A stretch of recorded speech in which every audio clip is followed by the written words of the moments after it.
Bab 31. Juga berani membunuhmu. Di puncak awan, Jerry baru saja selesai mandi, tiba-tiba handphonenya berbunyi. Ia melihatannya sejenak, ternyata Leslie, ini pertama kalinya dia meneleponnya. Jerry segera menerimanya, Leslie. Dia hanya memanggil namanya, namun suara Leslie yang panik pun langsung terdengar, Jerry, Yumi diculik, cepat selamatkan dia.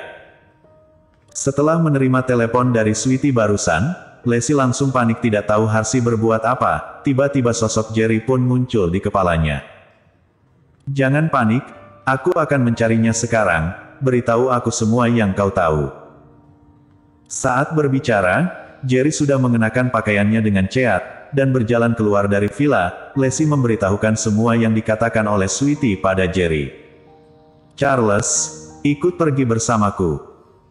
Sebuah mobil Phaeton hitam pun melaju dengan cepat, Charles yang membawanya sendiri. Jerry duduk di belakang, dengan wajah yang sangat dingin. Charles yang sedang menyetir pun sedikit gemetaran, tiba-tiba ia berkata, Kak Jerry, kita mau kemana? Rumah keluarga Kin, kata Jerry dengan wajah datar. Di saat bersamaan, di dalam sebuah ruang VIP klub besar, seorang pria botak berwajah mesium sedang memandangi sofa dengan menggebu-gebu. Di atas sofa itu ada seorang wanita yang sudah mabuk berat tidak sadarkan diri. Wanita itu adalah Yumi yang baru saja diculik, dan di hadapan pria botak itu, ada seorang pria muda 30 tahunan yang sedang duduk. Dasar kau ini benar-benar jahat, adik sepupumu sendiri juga kau perlakukan seperti ini, kata pria itu pada Fred dengan tatapan menghina, namun nada bicaranya terdengar gembira, terlihat puas. Fred berkata, itu salah dia sendiri tidak tahu diri, nanti setelah aku mendapatkan foto dewasanya, dia tidak akan bisa berbuat apa-apa. Haha, tentu saja, malam ini wanita ini adalah milikku, kata pria botak itu sambil tertawa terbahak-bahak. Wajah Fred sedikit berubah, ia segera berkata, Kak Shaun, wanita ini masih berguna untukku. Aku hanya bisa memberimu 1 jam saja, tapi setelah hubungan antara kau dengannya cukup mendalam, bukankah dia akan menjadi milikmu selamanya? Dia melakukan semua ini agar dia dapat menggunakan foto dewasa Yumi untuk memaksanya memohon pada keluarga Su. Kalau Yumi dikuasai oleh pria botak ini semalaman, bukankah semua ini akan menjadi sia-sia? Anak tengil, wanita ini tidak punya latar belakang apa-apa kan? Pria botak itu menyipitkan kedua matanya. Fred sangat ketakutan, menurutnya, Yumi adalah wanita yang telah dipilih oleh keluarga Su. Ia segera menggelengkan kepalanya, Kak Shaun tenang saja, kalau dia memang punya latar belakang, apa mungkin dia akan diusir oleh kakekku keluar dari keluarga besar kami? Mendengar perkataan itu, si pria botak merasa benar juga, lalu ia pun berkata, waktu adalah uang, kenapa kau masih ada di sini? Fred segera mengangguk dan hendak pergi, Kak Shaun, jangan lupa rekam video. Di dalam ruangan itu pun hanya tersisa si pria botak dan Yumi yang mabuk berat, wajah pria botak itu tampak sangat mesum, ia mengulurkan tangannya ke arah Yumi, gadis pintar, aku datang. Huk. Tiba-tiba, Yumi muntah. Alkohol yang ia minum tadi pun ia muntahkan semua di tubuhnya, seisi ruangan itu pun dipenuhi dengan aroma alkohol yang asam. Sial! Pria botak itu mengumpat, lalu segera memanggil 2 orang pelayan, cepat bersihkan, jangan buang waktu indahku. Di rumah keluarga Kin. Tuan Besar Kin sedang berdiam diri di kamarnya sendirian, sejak kembali dari rumah Leslie. Dia telah mencari banyak sekali teman lamanya, tapi tidak ada satupun yang ingin membantunya. Apa keluarga Kin benar-benar akan hancur? Tuan Besar Kin tampak sangat tidak rela, tak lama wajahnya pun berubah keji. Semua ini karena ulah Yumi Kin si wanita jalang itu. Kalau bukan karena dia menolak untuk memohon pada keluarga Su, keluarga Kin tidak akan bernasib seperti ini. Tiba-tiba, terdengar suara dari luar kamar, seperti suara orang sedang bertengkar. Seketika Tuan Besar Kin pun marah besar, ia langsung berjalan keluar dengan marah, sudah jam berapa ini, kalian? Belum sampai ia selesai bicara, kedua matanya pun terbelalak lebar, perkataannya pun terpotong begitu saja. Di depan pintu kamarnya, sudah ada banyak orang yang terkapar di lantai, dan orang-orang itu adalah para bodyguard yang menjaga keamanan keluarga Qin. Bodyguard itu ia rekrut dari berbagai penjuru negara dengan harga yang sangat mahal. Namun sekarang, selain hanya ada satu sosok orang asing yang masih berdiri, yang lainnya sudah terkapar tidak berdaya. Ternyata kau si sampah. Wajah Tuan Besar Qin tampak sangat muram. Jerry berjalan ke arah Tuan Besar Qin selangkah demi selangkah. Charles berdiam diri di tempat, menatap para bodyguard itu dengan keji. Hufet.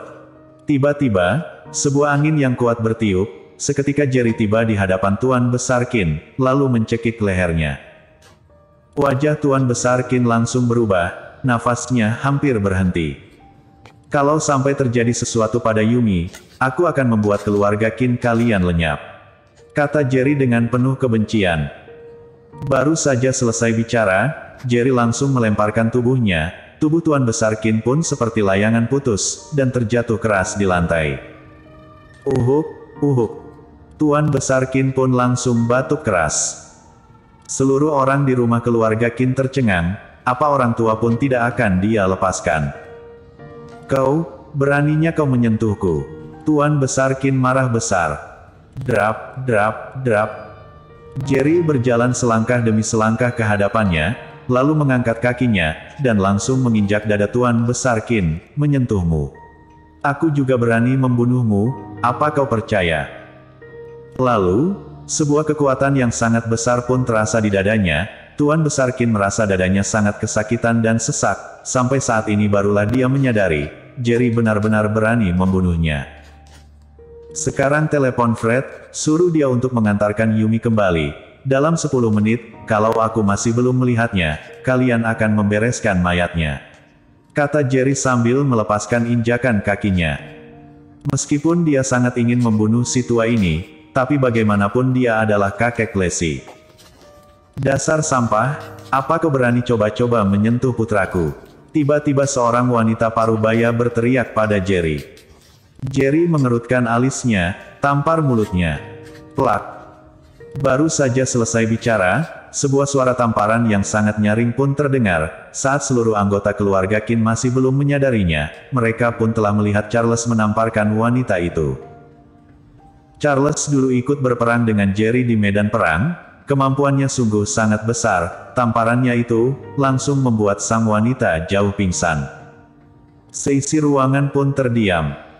Tadi Jerry baru saja menghajar pria tua yang umurnya 70 tahun lebih, sekarang bawahannya juga menghajar seorang wanita, sama sekali tidak memiliki belas kasihan. Yang mereka tidak tahu adalah, entah Jerry ataupun Charles, mereka hanya menggunakan sedikit tenaga saja. Masih ada 9 menit, Jerry mengangkat pergelangan tangannya dan melihat jamnya sejejang, lalu melihat ke arah Tuan Besar Qin dengan wajah datar. Akhirnya Tuan Besar Qin pun mengerti, Jerry tidak sedang bercanda dengannya. Sekujur tubuhnya gemetaran, memegang teleponnya dengan kedua tangannya yang gemetaran. Apa yang telah kau lakukan sebenarnya pada Yumi Qin?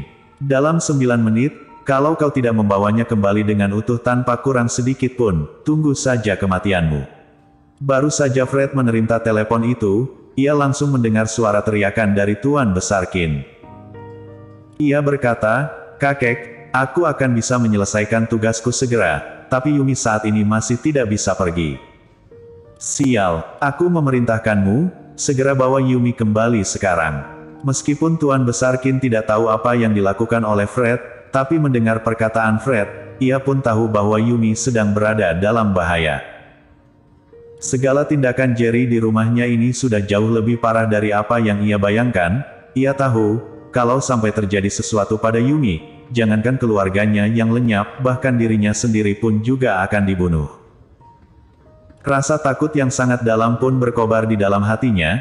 Tiba-tiba ia merasa seperti sedang bermimpi. Apakah pria di hadapannya ini benar-benar adalah cucu menantu sampahnya dulu itu?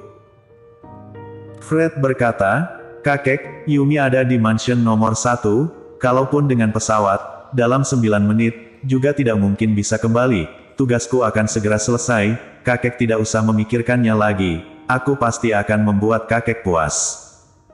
Lalu, Fred langsung menutup teleponnya. Halo, halo, halo, Tuan Besar Qin berteriak keras, tapi tidak ada reaksi. Sepertinya cucumu itu sudah bosan hidup ya, kalau begitu, aku akan mengantarkannya ke neraka, kata Jerry dengan tatapan keji. Seketika Tuan Besar Qin pun panik, ia berkata, Jerry, jangan, kumohon lepaskan dia kali ini saja. Dia benar-benar panik, meskipun dia sudah mengatakan pada Fred bahwa dia tidak akan bisa kembali jika tidak bisa menyelesaikan masalah keluarga Qin, tapi bagaimanapun Fred adalah cucu laki-laki satu-satunya. Dia hanya punya satu putra, yaitu ayah Fred, tapi beberapa tahun yang lalu dia sudah meninggal dalam kecelakaan. David Qin hanyalah anak haram yang dibawa istrinya ke dalam keluarga ini, tidak ada hubungan darah dengannya.